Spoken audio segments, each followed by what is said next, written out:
શું લાગે છે કેવા ચકશે પતંગ આજે? સારા ચકશે. પવન તો સારો છે આજે. મૌલિક તો આવ્યો આજે, કહેતો તો સવારે આવી જશે.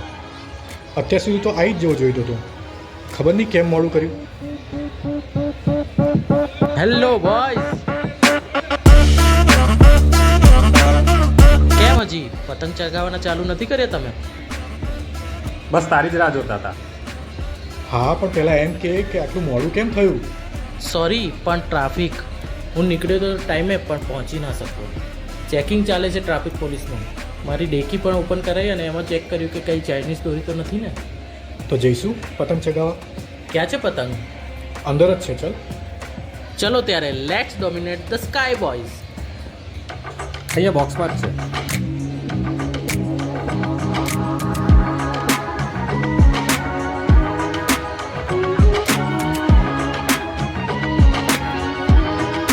શું વાત છે, બધા કિને બાંધેલા જ લાવ્યો છો? અરે ના ના, 2 દિવસ પહેલાં જ અમે બધાને કિન્યા બાંધી અને જે ફાટેલા હતા એને સાંધ્યા. એ પણ એક અલગ મજા છે. ગઈ સાલ અને આ વખતના બંને પતંગ ભેગા કરી એને કિન્યા બાંધી અને ફાટેલા પતંગને સાંધવા. રાતે અમે નેટફ્લિક્સ ચાલુ કરી દીધું અને મૂવી ચાલુ કરી અને કિન્યા બાંધવા બેસી ગયા. ચલો તો આપણે જઈશું.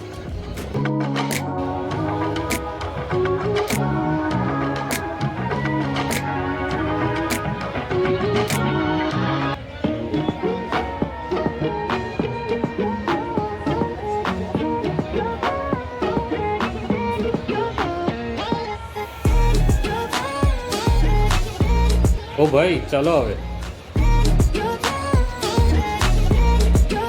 શું ભાઈ, પટ્ટી બાંધ્યા વગર? એ તો હું પછી બાંધી લઈશ. પછી બાંધીશ તો પટ્ટી નહીં, બેન્ડેડ લગાવવી પડશે. સારું, હું પણ બાંધી જ લઉં છું.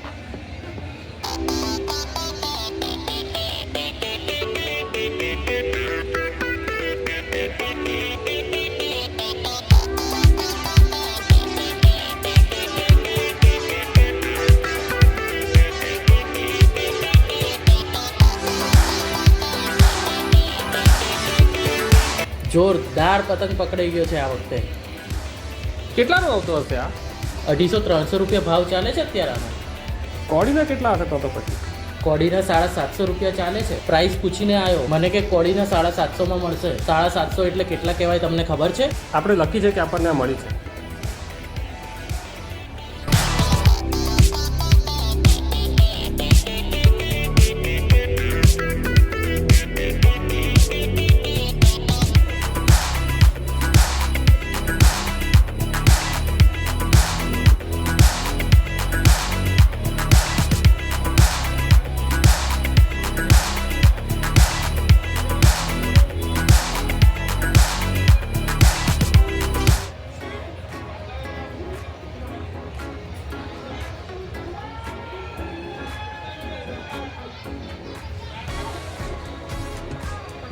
ઓ ભાઈ, ધ્યાનથી, દોરી વાગી જશે. શું થયું ભાઈ, કોઈને દોરી વાગી કે શું? બચી ગયો, નહીં તો ગળું કપાઈ જાત. અત્યારે ક્યાંય નીકળવા જેવું નથી. રસ્તા પર ઢળેલી દોરીઓ જીવ પણ લઈ શકે છે. અરે હા, હું નાનો હતો ત્યારે સાયકલ લઈને જતો હતો. એક દોરી મારા હોઠ પર લાગી, મને બહુ જ વાગી. અને અત્યારે જે વાયર નીકળ્યા છે વ્હીકલ પર લગાવવાના, એ બહુ જ જરૂરી છે સેફટી માટે. સેફટી માટેના વાયર? હા, ચાલ બતાવું. પેલા દેખાય તને વાયર? એ વાયર એવી રીતે બાંધેલા હોય, એ આપણા વ્હીકલ પર હોય, એટલે દોરી આવે, દોરી એ વાયર પર લાગી અને આપણા ઉપરથી નીકળી જાય. ચલો ભાઈ, હવે તો મને ભૂખ લાગી છે, જઈને નાસ્તો કરીએ આપણે. હું ધ્રુવને ફોન કરું, કંઈક મંગાવી લઉં, એ આવતો જશે.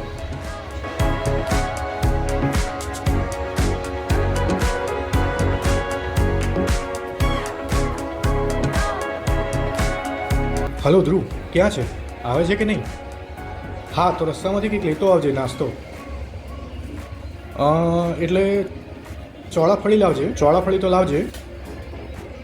દાબેલી અને વડાપાઉં લેતો આવજે. તારે દાબેલી જોઈશે? વડાપાઉં. અને તારે? મારી દાબેલી. ઓકે, એક દાબેલી, એક વડાપાઉં અને બીજી ચોળાફળી.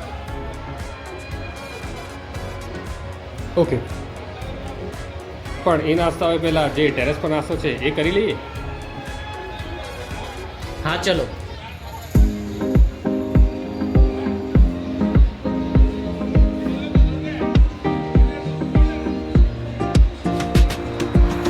મને તો આ બધામાં સિંગની ચીકી જ સૌથી વધારે ભાવે. મને તલની ચીકી વધારે ભાવે. મૌલિક, તને શું ભાવે?